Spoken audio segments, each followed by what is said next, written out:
The research vessel Starseeker drifted silently through the unexplored sector of the galaxy. Its purple-skinned crew members moved gracefully in their low-gravity environment. Their thin limbs and large eyes adapted to their homeworld's gentle conditions.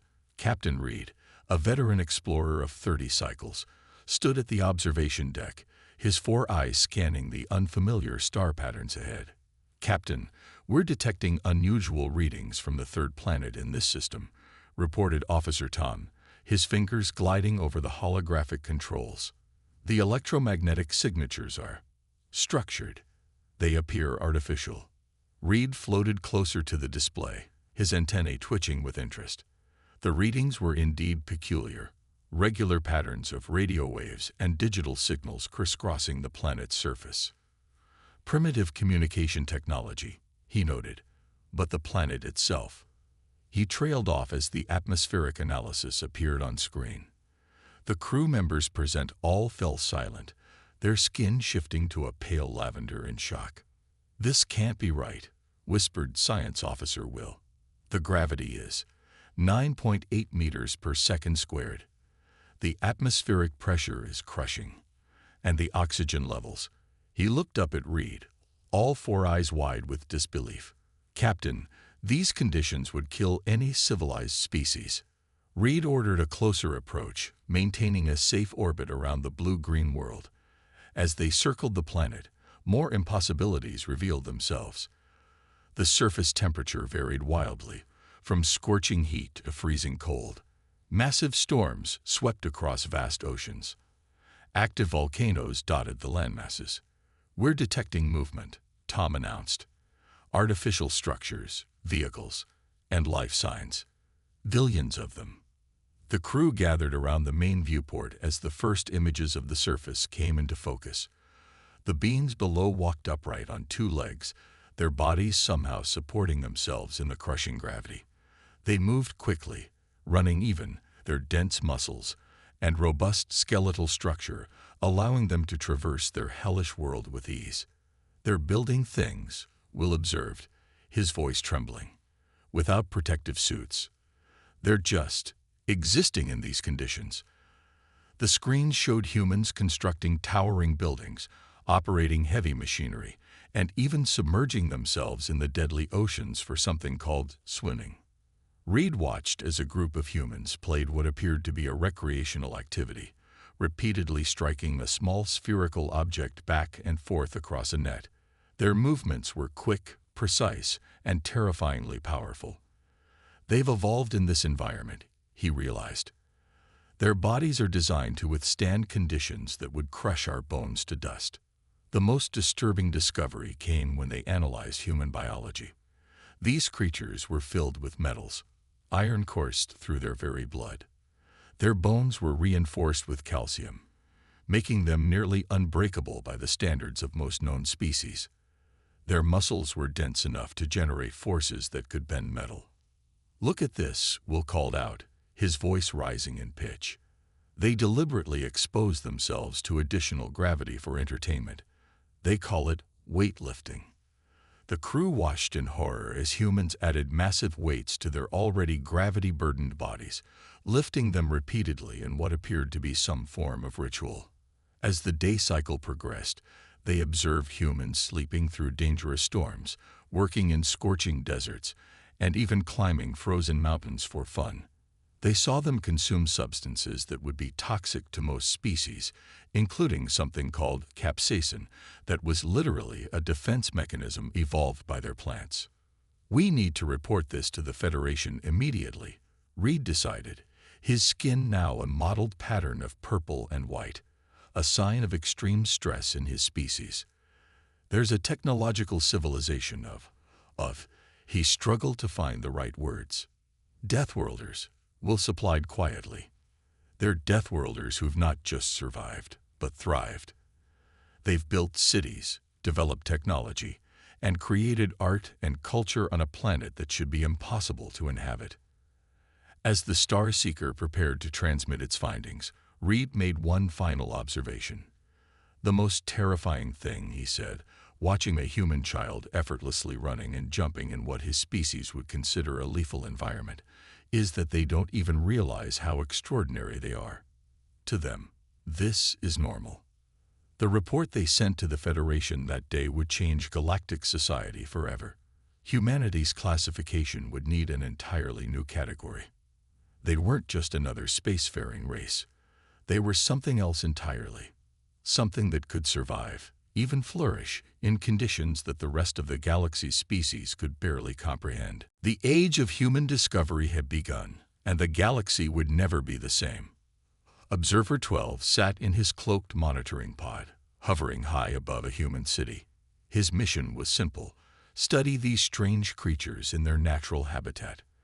After 3 months of observation, his reports to the Federation grew more disturbing by the day. Day 92 of observation. He spoke into his recorder, his thin fingers trembling slightly. The humans continue to demonstrate impossible feats as part of their daily routine. This morning, I witnessed hundreds of them voluntarily running through their streets in what they call a marathon. They maintained this high-energy activity for over 2 hours in the crushing gravity. Many were smiling. He adjusted his view screen to focus on a new location, something the humans called a gym. Inside, dozens of humans were deliberately straining their bodies against heavy weights. Some were lifting metal bars loaded with massive discs, while others hung from bars and manipulated their entire body weight as if gravity meant nothing to them. Most disturbing is their recovery ability, Observer 12 noted. After these intense physical activities, they simply drink water, consume food, and rest. Within days, sometimes hours, they return to do it all again. Their bodies don't break. They grow stronger. An alert flashed on his screen. Movement detected at a construction site. Observer 12 switched his view and watched in amazement as humans operated enormous machines, lifting steel beams hundreds of feet into the air. But what truly frightened him was when the machines occasionally malfunctioned. The humans would simply climb up themselves, walking on narrow beams in the high winds, their bodies seemingly immune to the fear of falling. Their resistance to environmental extremes continues to astound, he recorded, watching a group of humans enter a small wooden building. They are now entering what they call a sauna, a chamber they deliberately heat to temperatures that would cook most species. They sit in this heat voluntarily, for pleasure. Some even add water to hot stones to increase the temperature further. Observer 12's attention was drawn to a nearby coast. Humans were diving into the ocean, an act that would mean instant death for his species. The pressure, the cold, the salt content, all deadly. Yet these humans swam deep below the surface, some with basic breathing equipment, others holding their breath for extended periods. Their young are equally terrifying, he noted, focusing on a playground. Their children engage in activities that appear designed to test their limits. They climb, jump, fall, and get back up. Instead of protecting them, adult humans encourage this behavior, calling it play. As night fell, Observer 12 witnessed another peculiar phenomenon. A large group of humans gathered in an open area, where they began to move in synchronized patterns to loud rhythmic sounds. They call this dancing, he recorded. They can maintain this high-energy movement for hours, despite the day's previous activities. Their endurance appears limitless. His attention was suddenly drawn to a flashing light, an emergency vehicle racing through the streets. He followed its progress to what appeared to be a burning building. What he witnessed next would haunt him for cycles to come. The humans they call firefighters did something unprecedented. His voice shook as he recorded. They ran into the burning structure. They carried equipment weighing half their body weight, climbed through toxic smoke, and emerged carrying survivors. The temperature readings in that building would have melted my environmental suit, yet they went in wearing only basic protective gear. Later that night, Observer 12 sent his daily report to the Federation. He included footage of all these events, but added a personal note. Most concerning is not just their physical capabilities, but their seeming lack of fear. They treat these extraordinary feats as mundane. They have children's games that would be considered extreme survival training on other worlds. They voluntarily expose themselves to conditions that would kill most species, and they do it for entertainment. He paused, considering his next words carefully. But perhaps most terrifying of all is their adaptability. In the 3 months I've observed them, I've seen humans survive and thrive in temperatures ranging from below freezing to scorching heat. I've watched them work in depths that would crush our strongest submarines. I've seen them climb to heights where the air is too thin to breathe. They don't just survive these conditions. They seek them out. They challenge themselves to endure more. Observer 12 looked down at the city below, its lights twinkling in the darkness. We must reconsider our approach to this species. They are not just natives of a death world. They are its masters, and they don't even know how terrifying that makes them. The diplomatic vessel Peaceseeker never meant to land on Earth. A malfunction in their gravity drive forced Captain Green and his crew of 8 to attempt an emergency landing in what their systems identified as a remote area, the mountains of a region humans called Colorado. The ship's landing was hard. The crushing Earth gravity, nearly triple what their species was designed for, turned what should have been a controlled descent into a barely survivable crash. The impact cracked their reinforced hull, exposing them to Earth's oxygen-rich atmosphere and devastating pressure. Emergency, emergency. Captain Green wheezed into the ship's communication system, his slender body barely able to move under the oppressive gravity. Federation vessel, requesting immediate evacuation. He could see his crew struggling similarly, some unable to even lift themselves from the floor. Their distress signal reached both the Federation and local human authorities. But the Federation's nearest rescue vessel was 3 days away. The humans would reach them first. Through the ship's cracked viewports, they watched in terror as human vehicles approached across terrain their sensors classified as impassable. Large red trucks powered up steep inclines that would have challenged their best all-terrain vehicles. Behind them came smaller vehicles marked as search and rescue.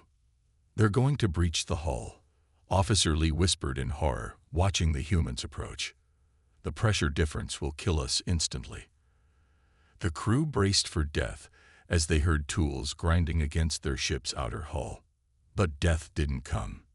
Instead, they watched in amazement as the humans systematically cut through their ship's metal skin, immediately sealing each breach with temporary atmospheric barriers.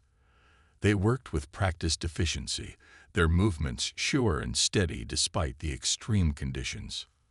The first human entered their ship through the makeshift airlock.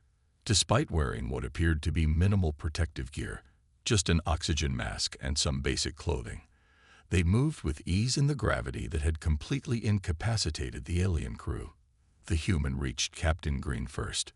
"I'm Pat from Mountain Rescue," the human said through their mask, voice calm and reassuring. "We're here to help. Try to stay still." They lifted the captain as if he weighed nothing, despite him being nearly as tall as they were. What followed was a display of physical capability that would be discussed in Federation circles for years to come. The human rescue team moved through the ship with impossible speed and strength. They carried the injured aliens out one by one, navigating the steep, twisted corridors of the crashed ship without powered assistance. "How?" Captain Green managed to ask as he was being carried. "How are you so strong?" Pat, who was literally running while carrying him, just shrugged. "Standard rescue training. Nothing special. Save your strength, sir." The real shock came when they reached the human emergency vehicles. The aliens watched in disbelief as the humans worked in the thin mountain air, setting up medical equipment and temporary shelters. They climbed up and down the steep slopes carrying heavy gear, their only concession to the altitude being occasional sips of water. "Their heart rates are through the roof," one human medic said to another, examining the alien crew's vital signs. "Probably the gravity. We need to get them to the facility quickly." The trip down the mountain was another testament to human capability. The rescue vehicles navigated narrow, winding roads that clung to the mountainside. The aliens, used to smooth space travel, were terrified by the casual way the humans handled these dangerous conditions. "Don't worry," one of the drivers called back cheerfully, while steering around a hairpin turn with one hand and operating a radio with the other. "We do this kind of thing all the time. You should see what it's like during ski season." Later, safely recovered at a specially prepared low-gravity facility, Captain Green filed his report to the Federation. "The humans treated what we would consider an impossible rescue as a routine operation," he wrote. "They function in conditions that would kill most species without even noticing. But most remarkably, they seemed genuinely surprised when we expressed shock at their abilities." He added a personal note at the end. "The Federation needs to understand. These humans don't just survive in their death world. They have built an entire civilization around helping others survive it too. They call it emergency services and do it every day. Perhaps that is the most terrifying thing of all. Their ability to turn their extreme capabilities towards saving lives rather than taking them." The incident would become a turning point in human-alien relations. The Federation could no longer view humans as simply inhabitants of a death world. They were something far more interesting and far more terrifying. The Federation's Grand Assembly Hall on Earth was specially built to accommodate both species, with adjustable gravity fields and atmospheric controls.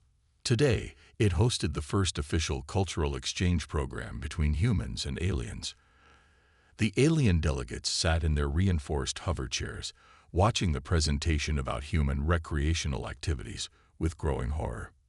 "Next, we'll show you some of our most popular sports," announced Director Pete, the human coordinator. The large screen behind him lit up with footage from the latest Olympic Games. The alien audience's color changed to pale green, their equivalent of becoming white with shock. "This activity is called gymnastics," Pete explained, as the screen showed humans flipping through the air, spinning around bars, and landing on thin beams. "It's very popular among our younger athletes." Observer 12, now serving as a cultural advisor, leaned toward Ambassador White. "They teach their children to do this," he whispered. "They consider it perfectly normal." The footage changed to swimming competitions. The alien delegates watched in stunned silence as humans dove into water, moving through it with practiced ease. "But the pressure," one delegate muttered. "How do their organs not collapse?" "Here's something really exciting," Pete continued cheerfully. "This is called freestyle skiing." The screen showed humans launching themselves off snowy slopes, performing complex aerial maneuvers before landing. "We do this for fun during our cold season." Ambassador White's antennae twitched violently. "You deliberately throw yourselves off mountains for entertainment." "Oh, that's nothing," Pete replied with a smile. "Wait until you see mountain climbing." The next footage showed humans scaling sheer cliff faces, some without any powered assistance at all. Several alien delegates had to leave the room. "Perhaps we should move on to some less intense activities," suggested Observer 12, noting the distress signals from the audience. Pete nodded and switched to footage of a soccer match. "This is one of our most popular team sports," he explained. Two teams try to kick a ball into each other's goal. The aliens watched as 22 humans ran continuously for 90 minutes, colliding with each other, jumping, kicking, and showing no signs of fatigue. "They do this voluntarily?" asked a delegate. "No one is forcing them. People pay to watch it," Pete confirmed. "We have professional leagues all over the world." The presentation continued with clips from other sports. Basketball players leaping to impossible heights in Earth's gravity, hockey players deliberately colliding at high speeds on ice, and marathon runners covering distances that most alien species would consider a long-distance journey. During the break, Ambassador White consulted with his Federation colleagues. "Their entire concept of recreation involves activities that would qualify as extreme survival training in our worlds," he noted. "Even their children's playgrounds would be considered military obstacle courses by our standards." The second half of the presentation focused on what Pete called extreme sports. The aliens watched footage of humans base jumping from tall structures, surfing giant waves, and racing powered vehicles at lethal speeds. "This can't be real," one delegate protested. "Surely these are computer simulations." Pete laughed. "No, these are all real. Here, let me introduce you to my friend Tony. He's a professional skydiver." A human stepped forward, showing videos of himself falling through Earth's atmosphere for fun. The aliens were simultaneously terrified and fascinated by his casual description of intentionally jumping from perfectly good aircraft. "The most remarkable thing," Observer 12 noted in his report that evening, "is not just that humans do these things, but that they constantly push to do them better, faster, higher, and more extremely. They have taken the deadly conditions of their world and turned them into challenges to overcome, games to play, and goals to achieve." The final part of the presentation showed what humans called team-building exercises, groups of office workers rafting through rapid waters, climbing rocks, or navigating rope courses high above the ground. "You mean even your non-athletes do these things?" Ambassador White asked incredulously. "Of course," Pete replied. "It's good for building trust and cooperation. Plus, it's fun." As the presentation concluded, the Federation delegates had to face a new reality. These humans weren't just physically capable of surviving in extreme conditions. They actively sought out challenges and turned them into entertainment. Their entire culture was built around pushing the limits of what was possible. Perhaps, Ambassador White wrote in his final report, "What makes humans truly terrifying is not their physical capabilities, but their endless desire to test and expand those capabilities. They are never content with merely surviving their death world. They insist on mastering it in increasingly impressive ways." The cultural exchange program would continue, but it was clear that the galaxy would need time to adjust to humanity's idea of fun. The Ravager ships appeared without warning. The hostile species from the Outer Rim had watched Earth for months, studying human civilization. They believed Earth's harsh conditions would make humans weak and easy to conquer. They were wrong. Commander Black of the Ravager fleet smiled as their first attack disabled the power grid in a major human city. "Now we wait," he told his crew. "In this heat, without their climate control systems, they'll be begging for mercy within hours." But the humans didn't beg. Instead, they adapted. The Ravagers watched in disbelief as humans continued to function in the sweltering summer heat. Emergency workers moved through the streets, helping the elderly and sick to cooler locations. Construction crews worked under the burning sun, repairing damaged infrastructure. Children played and opened fire hydrants. "Impossible," Black muttered, watching the scenes through their surveillance feeds. "The temperature is over 40 degrees Celsius." The Ravagers' next attack targeted the human military bases, using electromagnetic pulses to disable their advanced weapons and powered armor suits. They expected the humans to retreat, unable to fight without their technology. Instead, the humans simply took off their disabled-powered armor and kept fighting. "Sir, you need to see this," a Ravager scout reported nervously. "The humans, they're still coming. Without their powered suits, they're carrying their heavy weapons by hand." Through their ship's viewers, they watched human soldiers running across the battlefield in nothing but basic combat gear, carrying weapons that should have required powered assistance to lift. They scaled walls, jumped over obstacles, and engaged in hand-to-hand combat with a strength that seemed impossible. "Their endurance is unnatural," the scout continued, his voice shaking. "We've been fighting for hours, and they show no signs of tiring. Some of them are laughing." The Ravagers deployed their most devastating weapon, gravity generators that doubled the Earth's already crushing gravity. Surely this would stop the humans. But the humans just gritted their teeth and kept moving. A group of human special forces broke through the Ravager defenses. Led by Captain Jack, they moved through the increased gravity as if it was merely an inconvenience. The Ravager soldiers, safe in their anti-gravity suits, watched in horror as the humans physically tore through their security doors. "How are you doing this?" A captured Ravager commander asked Jack, his alien features twisted in confusion. Our gravity weapons should have crushed you. Jack shrugged while securing the prisoner. We train in high-G environments all the time. This isn't much worse than a heavy rucksack march. He grinned. Besides, we've got something your species doesn't understand. Adrenaline. The tide of battle turned completely when the Ravagers tried to occupy a human city. They had expected to find cowering civilians. Instead, they found every citizen was a potential fighter. Humans used their intimate knowledge of their deadly environment as a weapon. They watched in amazement as human civilians carried injured people through burning buildings, swam through flooded subway tunnels to rescue trapped people, used their bare hands to lift debris and free trapped victims, continued fighting despite injuries that should have been incapacitating, organized resistance without any central command. The final blow to Ravager morale came during a battle in a mountainous region. The humans disabled the anti-gravity systems on several Ravager ships, causing them to crash.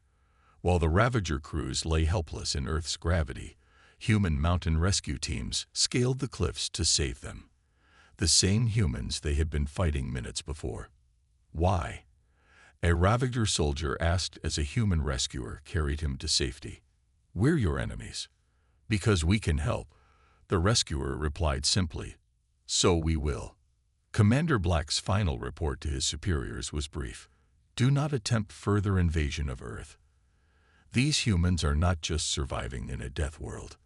They are thriving in it. Their bodies are built for conditions we consider torture. Their minds are conditioned to treat lethal environments as routine. But most terrifyingly, they can be brutally efficient warriors one moment and compassionate rescuers the next. He added one last note. They don't need powered armor to be strong, environmental suits to survive, or gravity neutralizers to move. Everything that we thought would weaken them has only proven how terrifyingly resilient they truly are. The conditions we considered a weakness are actually their greatest strength. The Ravager fleet retreated, spreading word throughout the galaxy. Earth wasn't a vulnerable target. It was a fortress, and humans weren't its prisoners. They were its masters. The Federation Council chamber was packed with representatives from 100 alien species. After witnessing humanity's defense against the Ravager attack, the galaxy's major powers had gathered to discuss a new military alliance with Earth. The humans have proven themselves.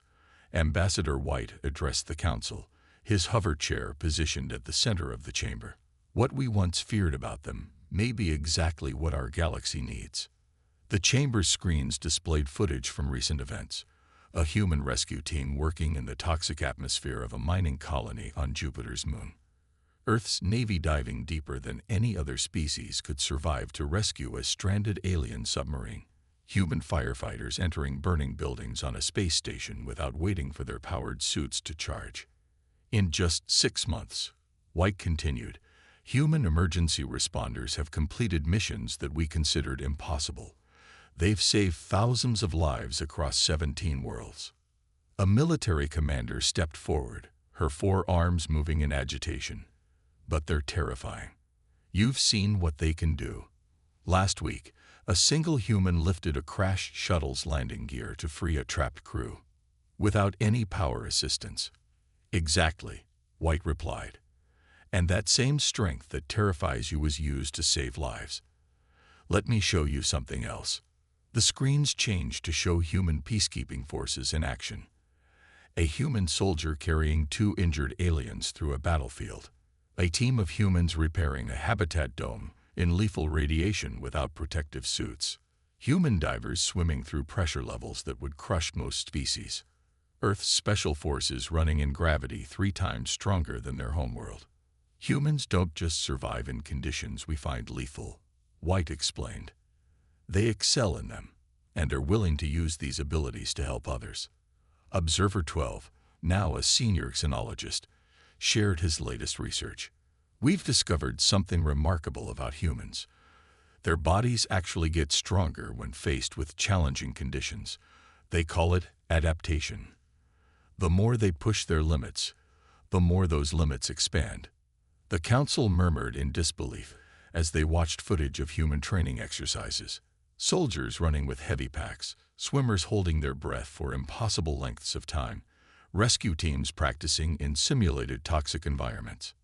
But the most valuable thing humans offer isn't their physical capabilities, White continued. It's their perspective.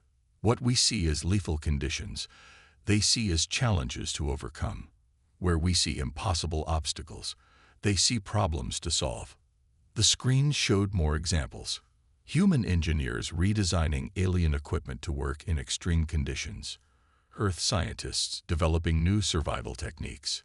Human doctors treating patients in environments lethal to most medical professionals. Training programs where humans taught other species to survive in harsh conditions. A trade minister raised an objection. But what about their aggressive tendencies? We all saw what they did to the Ravager fleet. White nodded. Yes, humans can be formidable warriors, but they choose to be peacekeepers instead. Their history shows a pattern. The stronger they become, the more they focus on protecting others. The council watched as White shared statistics. 80% of human space missions were rescue or aid operations. Human emergency response teams had the highest success rate in lethal environments. Earth's military spent more time on humanitarian missions than combat. Human scientists focused mainly on survival and medical research. We propose, White concluded, a new type of alliance. Earth will provide specialized forces for dangerous environments. Their unique capabilities make them perfect for rescue operations, peacekeeping in extreme conditions, and handling crises that other species cannot survive. The human representative, General Ray, stepped forward. The alien delegates tensed as the tall figure approached, a physical reminder of humanity's terrifying capabilities. We understand why you fear us, Ray said simply. But strength can protect as well as harm. Earth commits its forces not to conquest, but to preservation. Our terrifying abilities are yours to call upon when lives need saving. The vote that followed was unanimous. The alliance was formed, with Earth designated as the primary emergency response force for the galaxy. Special training centers would be established where humans could teach other species their survival techniques. As the council adjourned, Observer 12 made a final note in his report. The galaxy feared humans because they could survive conditions that would kill most species. Now we rely on them for the same reason. Perhaps the most remarkable thing about humans is not their incredible physical capabilities, but their choice to use those capabilities for the benefit of all. The alliance would mark a new era in galactic history. Humanity's reputation would slowly change from terrifying deathworlders to the ones you call when all hope seems lost. 10 years after the formation of the Alliance, the Galactic Academy of Cultural Studies hosted its first mixed species class. The teacher, Professor Rob, stood before a classroom filled with young aliens from 30 different worlds. Today's lesson was about human nature. Can anyone tell me, Rob asked, looking at his students, why humans were initially considered the most terrifying species in the galaxy? A young alien raised one of their 4 hands. Because they're super strong and can survive anything. Because they don't need powered suits, called out another. Because they drink poison for fun, added a third, referring to human beverages like coffee and alcohol. Rob smiled and pulled up a holographic display. Those are all true, but let me show you something interesting. The display showed various scenes from Earth, children playing in a park, doctors treating patients, firefighters rushing into danger, soldiers helping disaster victims. Humans evolved on what most species consider a death world, Rob explained. We developed bodies that could withstand crushing gravity, process oxygen levels toxic to most species, and survive extreme temperature variations. But that's not what makes us unique. The classroom watched as the display showed more scenes. Human rescue teams working on various planets, Earth's special forces protecting alien colonies, human doctors treating patients in environments lethal to most medical staff. Professor, a student asked, their crystalline form shimmering with curiosity. My parent says humans are the strongest species in the Alliance. Why don't you rule the galaxy? Rob's expression turned thoughtful. Strength isn't just about physical power. Let me tell you a story. He showed footage from the recent crisis on the ice planet Frost 7, when a mining operation collapsed, trapping workers deep underground. The environment was too hostile for most rescue teams. The temperatures were far below freezing. The pressure was intense, and the atmosphere was toxic. Human rescue teams went in, Rob continued. They worked for 3 days straight in conditions that would kill most species in minutes. They rescued every single trapped worker. Because humans are stronger? A student asked. No, Rob replied. Because humans care. We could have used our strength to conquer. Instead, we choose to protect. That's the real story of human evolution. Not just becoming strong enough to survive our world, but developing the compassion to help others survive theirs. The display changed to show the first human embassy in space, then the rescue of the Ravager crews, and finally the signing of the Alliance Treaty. You see, Rob explained, what truly makes humans different isn't our physical capabilities. It's how we choose to use them. We developed strength to survive, but we chose to use it to help. We gained endurance to overcome our world's challenges, but we use it to save lives on other worlds. A small alien in the back raised their sensory appendage. But Professor, isn't that scary too? That you're so powerful, but choose not to use it for conquest. Rob nodded. That's a very insightful observation. Some species find it terrifying that we have such capabilities but choose to restrain them. They don't understand why we would help others when we could dominate them instead. The display showed a final series of images. Human children sharing their lunch with alien classmates, Earth's hospitals treating patients from across the galaxy, human scientists working alongside alien researchers to solve common problems. The truth is, Rob continued, humans learned long ago that true strength isn't about how much power you have, but how you choose to use it. Yes, we can survive in environments that would kill most species. Yes, we're physically stronger than many races, but we decided that the best use of these abilities was to help others. As the class ended, a final student raised their hand. Professor, what's the most terrifying thing about humans, really? Rob smiled. Perhaps it's that we prove strength and kindness aren't opposites, that you can be both powerful and gentle, that the same hands that can bend metal can also heal wounds. Maybe what truly terrifies some species is that we challenge their assumption that being strong means being cruel. He looked out at his diverse class, representing the future of human-alien relations. But I hope that what you learn from humans isn't fear, but possibility. That no matter how harsh your environment, how difficult your challenges, you can choose to use whatever strength you have to help others. The final bell rang, but the lesson would stay with the students long after they left. The story of humanity had evolved from a tale of terror to one of hope. Yes, humans were still considered terrifying in many ways, but now the galaxy understood. What made humans truly remarkable wasn't their ability to survive anything, but their choice to help everyone else survive too.